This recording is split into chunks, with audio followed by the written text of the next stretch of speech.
আজকে সন্ধ্যে 6:30 নাগাদ আমাদের কাছে একটি গোপন সূত্রে খবর আসে, হোটেল ইম্পেরিয়াল যেটি উদয়পুর জেল রোডে অবস্থিত, সেখানে এই হোটেলে 107 নম্বর রুমে কিছু যুবক গ্যাম্বলিং করছিল, জুয়া খেলছিল।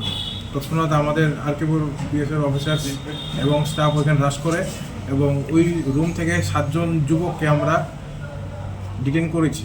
তো তখন আমরা গিয়ে দেখেছি ওরা গ্যাম্বলিং করছিল, জুয়া খেলছিল উইথ কার্ডস, 3 তাস যেটাকে বলে, এবং তাদের কাছে টোটাল 1,24,450 টাকা সিজ করা হয়েছে। কজনকে গ্রেপ্তার করা হয়েছে? 7 জন। যে অভিযুক্ত 7 জনকে গ্রেপ্তার করা হয়েছে তারা কি লোকাল উদয়পুরের নাকি অন্য জায়গার?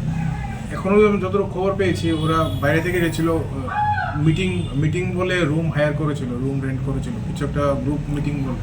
তো ওদেরকে হোটেল ওনার রুম একটা দিয়েছিল, 107 নম্বর রুম। তো সেই রুমে ওরা গ্যাম্বলিং করছিল। তাদের বাড়ি কোথায় ছিল? বাড়ি আমরা এখন দেখছি কোথায় ছিল। আচ্ছা, নামগুলো বলা যাবে? নামগুলা এখন আমরা রিভিল করছি। আদালতে কি প্রেরণ করা হবে? প্রসিকিউশন রিপোর্ট সাবমিট করবে। টোটাল কত টাকা পাওয়া গিয়েছে আরেকবার যদি বলেন? টোটাল 1,24,450, 1,24,450 টাকা।